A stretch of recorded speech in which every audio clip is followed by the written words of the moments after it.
Welcome everyone to the program.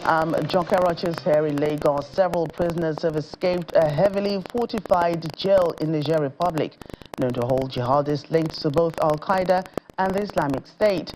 According to the Interior Ministry, the incident occurred on Thursday at the Kutukali prison located about 50 kilometers northwest of the capital, Niamey. As a result of the jailbreak, authorities have now declared a curfew in the volatile Tillaberi region. It's unclear how many prisoners managed to escape in the latest jailbreak. There have been 2 other attempted breaks at the facility in 2016 and 2019. However, both were repelled. Niger's armed forces are stretched by jihadist attacks in the west and protecting the junta which took power in last year's coup. And Sudan's warring parties are in Geneva at the invitation of the United Nations to discuss the protection of civilians through possible local ceasefires. According to UN officials, senior representatives from the Sudanese army and rival paramilitary rapid support forces accepted invitations to meet separately with the UN Secretary General's personal envoy. However, one side did not show up for the talks on the first day. Previous talks in Saudi Arabia's port city of Jeddah between the Sudanese military and the RSF broke down at the end of last year. After months of failed efforts to restart the talks, the United Nations said it didn't want to publicize the meeting to avoid raising expectations. And the World Health Organization, the WHO, says access to health services continues to be severely constrained in Sudan due to insecurity and shortage of medical supplies and health workers. Director General of the WHO says the risk of famine is also growing, with more than half of Sudan's population facing crisis levels of food insecurity or even worse. He adds that despite the increase in health needs in both Chad and Sudan, the WHO has only 18% of funds needed to meet those needs. Influenza next to Sudan, which has endured 15 months of conflict with almost 19,000 people killed and 33,000 injured. Access to health services continues to be severely constrained due to insecurity and shortage of medicines, medical supplies, and health workers. Almost 15 million people need urgent health assistance, including maternal and newborn care, treatment for cancer, diabetes and other non-communicable diseases, and protection from outbreaks of cholera, measles, malaria, dengue, meningitis, and more.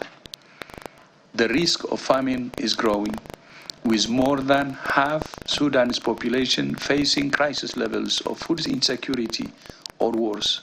Renewed fighting has forced even more people to flee. In the past 3 months, the number of displaced people has increased by more than 45% to 12.7 million, including 10.5 million who are displaced internally and 2.2 million who have sought refuge in neighboring countries. Despite the increasing health needs in both Chad and Sudan, WHO has only 18% of the funds we need to meet those needs. The international community must do better than that.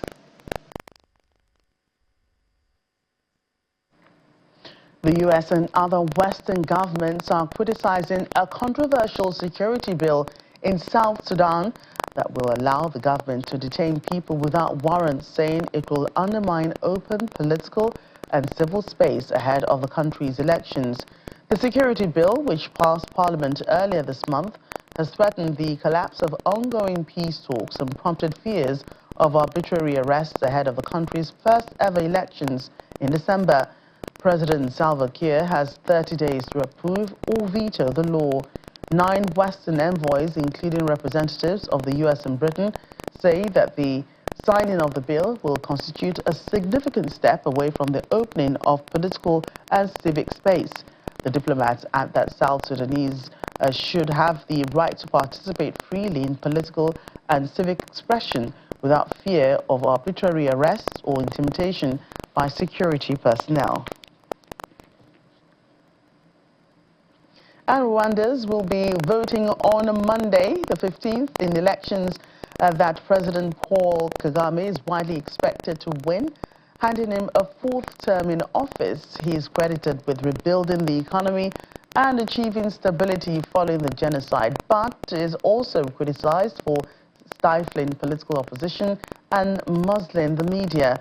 Mr. Kagame faces the same two opponents he beat in 2017 when he won nearly 99% of the vote. 8 candidates in total had applied to run, but only 2 were retained in the final list validated by the Electoral Commission. Some 9 million Rwandans are registered to vote on Monday, with the presidential poll being held at the same time as legislative elections. For the first time, provisional results are expected by July 20. Maximizing the over $1 billion market available in Africa was the motivation for creating the African Continental Free Trade Area, AfCFTA. However, with a seemingly slow progress, the United Nations Development Programme, UNDP, has decided to push the women to the center of the workings through her AfCFTA. Take a listen. Giving a face to the African Continental Free Trade Area, AfCFTA, 6 years after it was founded, is the mission here. Conversations have been planned towards the theme, Breaking Barriers, Positioning Women to Harness Africa's Trade Opportunities. A woman who is running a business, about 80% of her profit goes back into social activities. We can't say the same for the men, right? It is data that exists. When you invest in a woman's business, you are investing in social impact. Her AfCFTA comes to say the center, the heart and soul of this AfCFTA, the face of it, has to be the face of a woman. So I serve on the IC board of a fund, Alethea Idea Fund. A fireside chat with a 4-member panel, one of them, the Chief Executive Officer of the Chair Center Group, Ms. Ibukwa Woshika, takes the conversation further with a focus on maximizing AfCFTA, mobilizing private sector finance for women-led enterprises. If you go to even a country like UAE, it's an Arab world and you're thinking men are very much more patriarchal than here. But if you buy a property in Dubai and you say you buy it Mr. and Mrs., the title document comes as Mr. So, your husband, 50% categorically written, and Mrs. So, the wife, 50% categorically written. Interesting. Not Mr. and Mrs., because Mrs. can be any Mrs. But Mrs. first name, middle name, date of birth, and her shareholding is specific. So now that gives you a sense of ownership, that in the effect that you do need to work with those kind of titles, you do have access. The launch of her AfCFTA in collaboration with the Ministry of Industry, Trade and Investment, along with other participants in the trade and investment space in Nigeria, begins in practice by creating a platform for women to exhibit their work. Africa trades only 16.6% amongst itself. So trading is about jobs, it's about livelihoods, it's about revenue. And we feel very strongly that the role of women in the implementation of the Africa Continental Free Trade Area is great and it's very important, it's an imperative. While the focus here is women, organizers say the bigger picture is to increase intra-African trade to boost job opportunities and economic indices of countries on the continent. Well, another group of people considered as one of the strengths of Africa is the youth. But harnessing the resources takes more than interests, but a calculated effort. Our next report takes a look at one of such interventions, which seeks to take youth from poor financial backgrounds off the street before their potentials are harvested by the wrong hands. Let's talk about the future of work. The jury's out on how and if technology will displace lots of jobs years from now. Let's talk about the youth of Africa, estimated to be over 400 million, with the continent believed to have the youngest population in the world and 70% of the population under the age of 30. and the future promises more youthquake. And then let's talk about the African youth and the challenge of combating poverty, which some have alleged is the single greatest motivation for social vices. But in Ikorodu, Lagos State, Nigeria's commercial nerve center, efforts are ongoing to change the narrative and to prepare a future planned on intentionality and strategy. The goal is to build a smartened culture that will rival the scam culture on the street. All right, because we don't just want to tell kids out there, don't do scam. We want to give them viable alternatives. We want to tell them that if you're smart, you skill, and you can define a credible future, we can connect you with opportunities. We can bring you into a community where you're able to assess mentoring and support.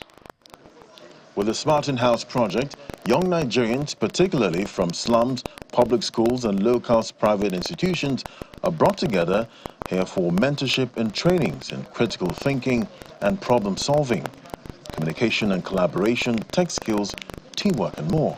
I came into this Smart In-House August 2022, and at the moment where I received a call from Johnson about it to come to Smart In-House, I was in a car wash. I was out there on the street with a family of 5, my grandparents, my single mom, and my 2 female siblings. So I was only the guy capable enough to go and find for the family. And I just finished exam. Even while I was in exam, I had to go to the street to find ways to make money, support the funds for my for NECO and other things. Nigeria's national chess champion, Tunde Onokoya, was a part of the program in its early days and still connects to it. One thing I've come to learn in this many years, of the work that we've been doing is that great things can go unnoticed for a long time. And that is why it's important for people like us to stand in those gaps, for the kids. He, together with his friends, carried a vision of motivating the youth. One thing I can tell you guys today is that know this today is always darkest before dawn. At the day when you are about to give up, if you can just try, and that 1 hour that sleep is calling you see, the difference between a B and a student is that extra 1 hour. So far, the effort is drawing the right attention, even from the Economic and Financial Crimes Commission, Bank CEO, the Federal Ministry of Youths, as well as Lagos State government. You need to have that can-do spirit. You need to have that impossible is nothing attitude, right? You can do anything you set your mind to believe in. And you guys are the real heroes. At the moment, the fully residential initiative caters to 60 young men and women who are brought in contact with mentors across various sectors, but based on their area of interest. My ACOM project is based on my Ikigai, meaning what I'm passionate about, what I love, and it is sound. Now, I love music, but beyond music in its whole generic form, I love the sound part of it, the art and the science of sound. And I want to harness the power of sound to tackle global issues around communications, meaning bridging communication gaps, health, that's mental therapy, and then immersive sound experience. I want to create my own sound systems. Come 2025, some of them will be traveling to the United States and be visiting NASA. They are very excited and their expectations are high, knowing that their dreams, despite their background, are within reach. Welcome back to the program. Foremost business and financial newspaper Business Day has held its annual CEO Forum in Lagos with the theme Leadership in Tough Economic Times. The event had in attendance government officials, top business executives, foreign dignitaries, as well as key stakeholders in the corporate world as they gathered to examine the future of Africa's economic growth. It also featured several panel sessions and a fireside chat with Central Bank Governor Mr. Olayemi Cardoso, where he addressed various questions about Nigeria's economy. Top chief executive officers and business leaders from around the world converge on Victoria Island, venue for the 15th edition of the Business Day CEO Forum, organized by the Business Day Media. One of the high points of the forum was the fireside chat between Nigeria's Central Bank Governor, Mr. Olayemi Cardoso, and the publisher of Business Day newspaper, Mr. Frank Aibogun. As a result, obviously, of the challenges that we have faced, one of the things we've done in the monetary side is we've said, look, diaspora remittances is very key. And we set up a committee. The last time I went to Washington for the World Bank meetings, I invited the IMTOs.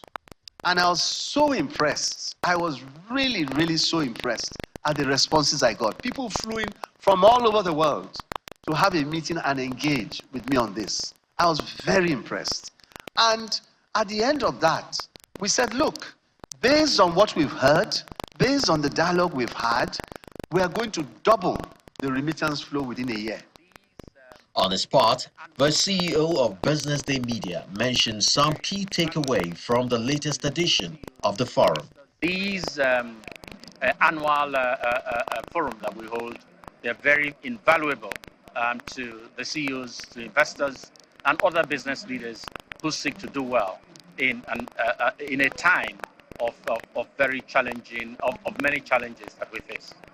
Since its inception in 2009, the Business Day CEO Forum has brought together over 2,000 of Nigeria's most influential CEOs to deliberate on the future of the private sector and is regarded as Nigeria's gold standard for lessons in financial leadership.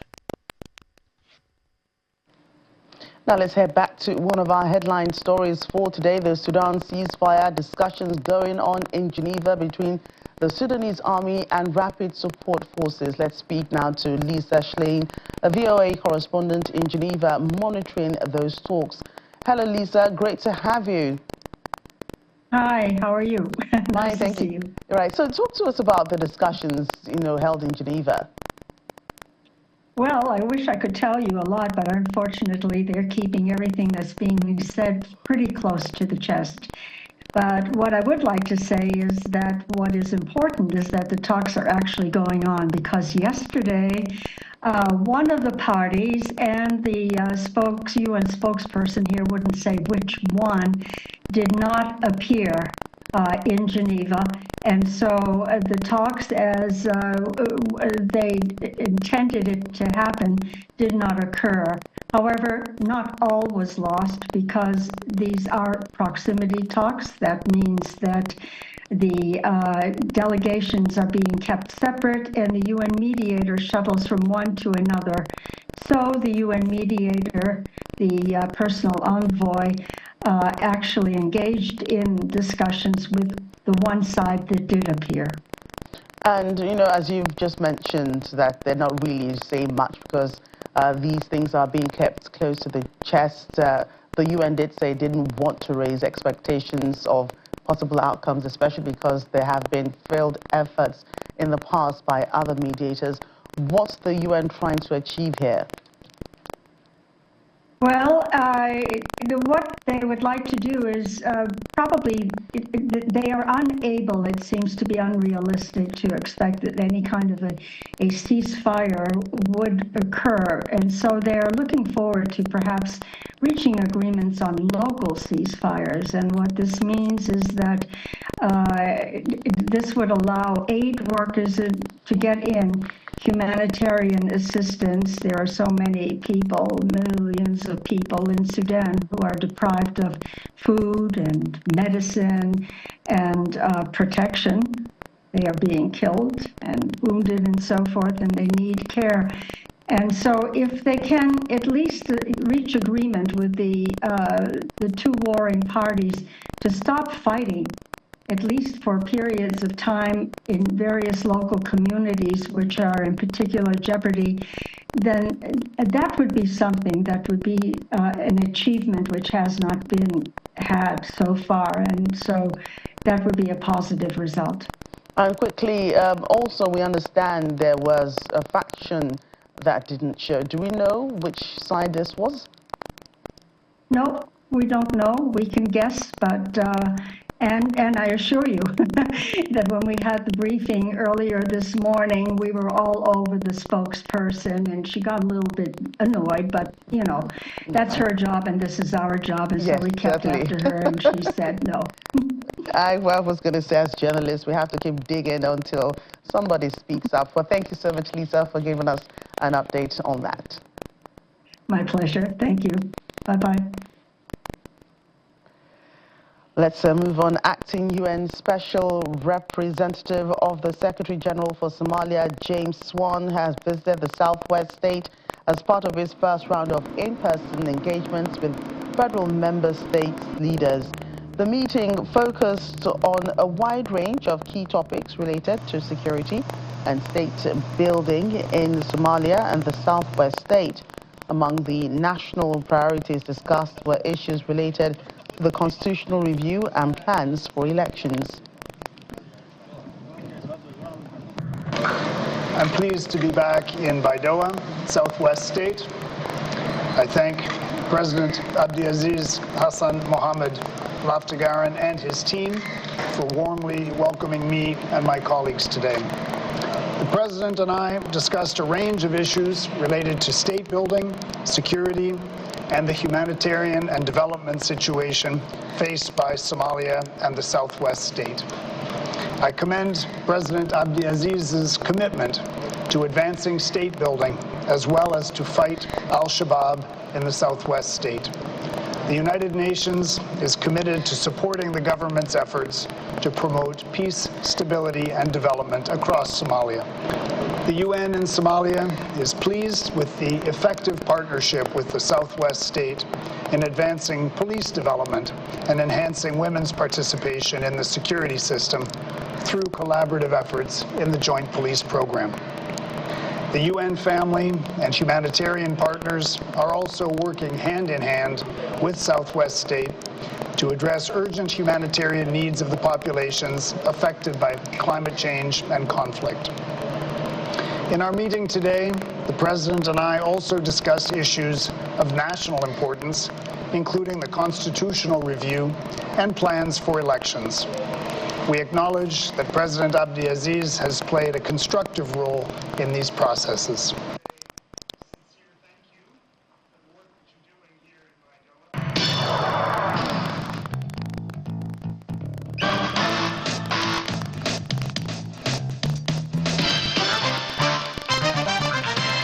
Welcome to our Africa Tech segment. STEM Meets Resources and Airbus Foundation have organized a robotics workshop for students in underserved communities to teach them about STEM, science, technology, engineering, and mathematics. The aim of the training is to open up the minds of the young talents to see how much they can achieve with tech.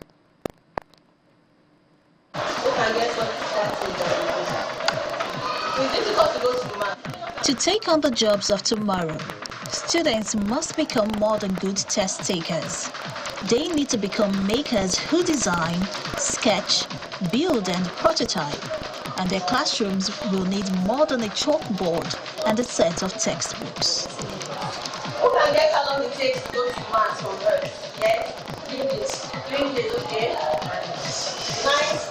This is a robotics workshop at Totland Schools in the Ikorodu area of Lagos to spark the imaginations of young talents.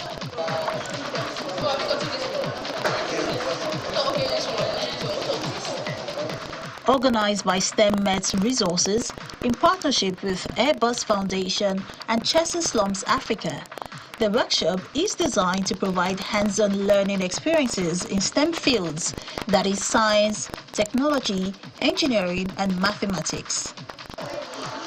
The workshop is about more than just building robots. They first begin by building the confidence of the students and opening their minds to the world of technology. After the little background, they engage them with the tools and guidance needed to bring their ideas to life.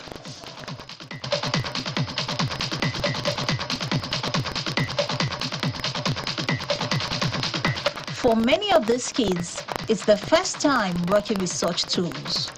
What I was expecting was that as we were entering the hall, I saw some blocks. I thought we were just building normal robots for maybe a practical or something. But what I saw was that we were learning about Mars, how to launch a rocket from Mars. I learned more about robotics, the different parts of satellites, and the functions of satellites, which is satellites. They help meteorologists to determine weather conditions, They also help farmers to determine the type of fertilizers to use in planting of crops.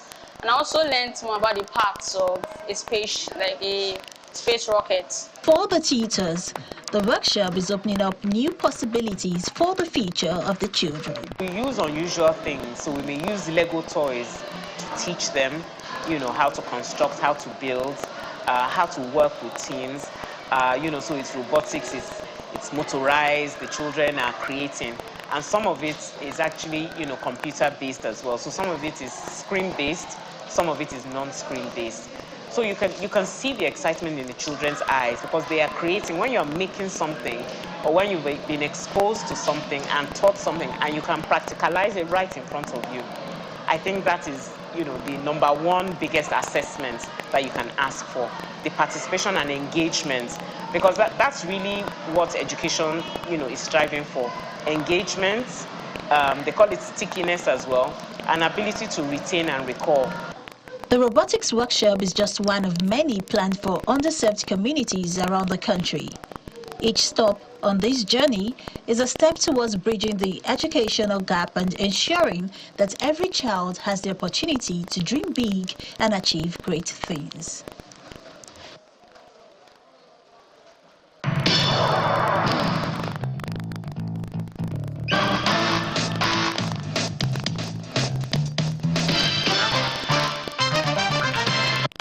That's Network Africa. Thank you for watching. I'm Joker Rogers.